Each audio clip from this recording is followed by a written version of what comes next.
Assalamu alaikum warahmatullahi wabarakatuh and welcome everyone. So today we have started lesson 4, Presidential Governance.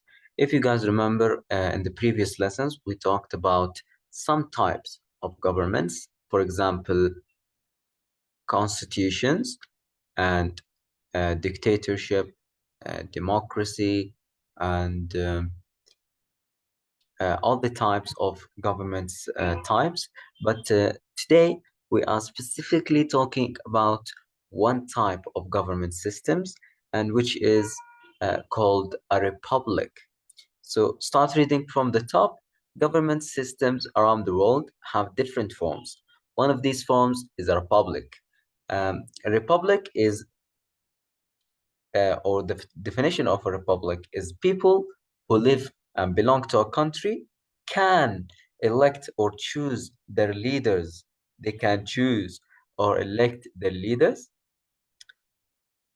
usually presidents. So if the citizens can choose or elect their leader or their president, then this country is called a republic. A republic. For example, we have Egypt. Egypt follows a republic system. The people can elect the president every 8 years. And if the president does not fulfill his duties, the people can ask to elect someone else and to vote the president currently leading, to vote him out of his role.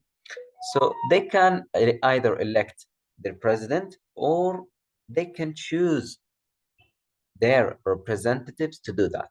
So they can also make representatives to be responsible to make laws and to also choose the leader.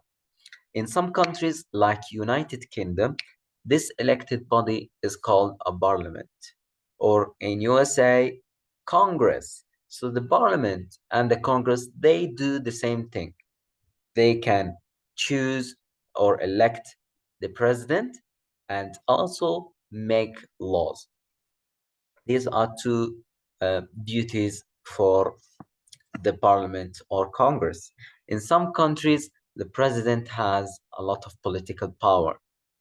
Some countries, the president has political power. In some countries, the president does not have direct power, but he is important to the legal system. A president rules for a limited period of time. It's not forever, it's not for many years, just limited period of time. And if the elected leader does not fulfill his duties, he can be voted out of his role. If the elected leader does not follow the duties, people have the right to vote him out of his role. Next page. Republics usually practice democracy. So in a republic country, people can be Democrats or Democrats, which means they have freedom of speech. They can choose their president, and they have the right to vote.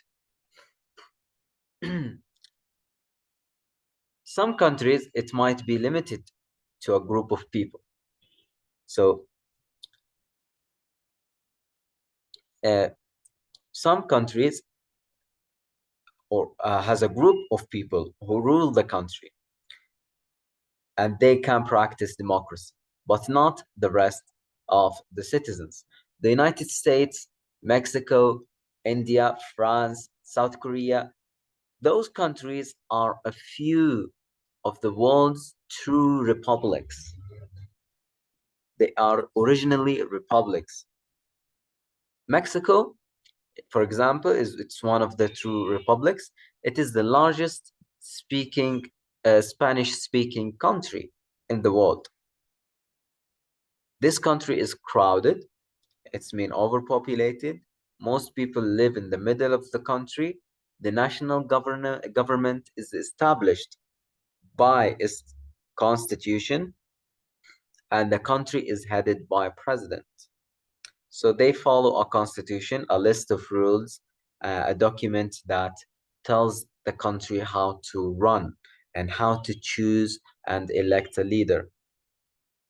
India, it is ruled by a government with a constitution, same as Mexico, which vests power in the prime minister, parliament, and the Supreme Court. So they have three bodies of governments: the prime minister,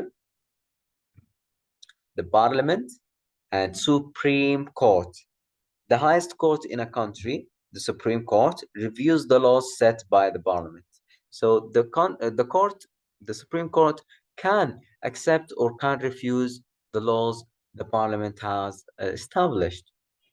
Here we have a picture for the presidential palace in Mexico. Moving to the last page, the Arab world has several republics too. So we have also some Arab countries with republics. Some of these countries are Algeria, Morocco, Iraq, Yemen, Egypt, Lebanon, and Syria. So people can elect their leader.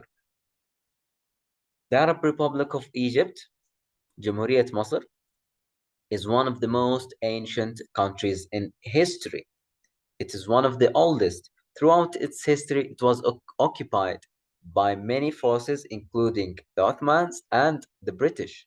So it has been uh, colonized, it has been controlled by two countries, many countries actually, including Ottomans and British.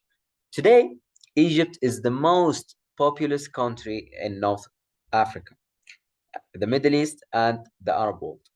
It's very popular because it's very ancient and it has a long history. Several presidents have ruled over the country. The first was Muhammad Naguib, followed by Jamal Abdel Nasser. The president is elected every 6 years, and he can appoint 5% of the Egyptian parliament. So 5% of the Egyptian parliament he can appoint. He can choose. The president in Egypt can choose 5% of the Egyptian parliament, and 95% can be elected by the people. So that was it for today's lesson. Um, if you have any question, you may ask me within the period classes. There is no homework today. I would advise you to keep reading the class, the lesson, and revise. If there is anything you face difficulties in, just approach me and ask me.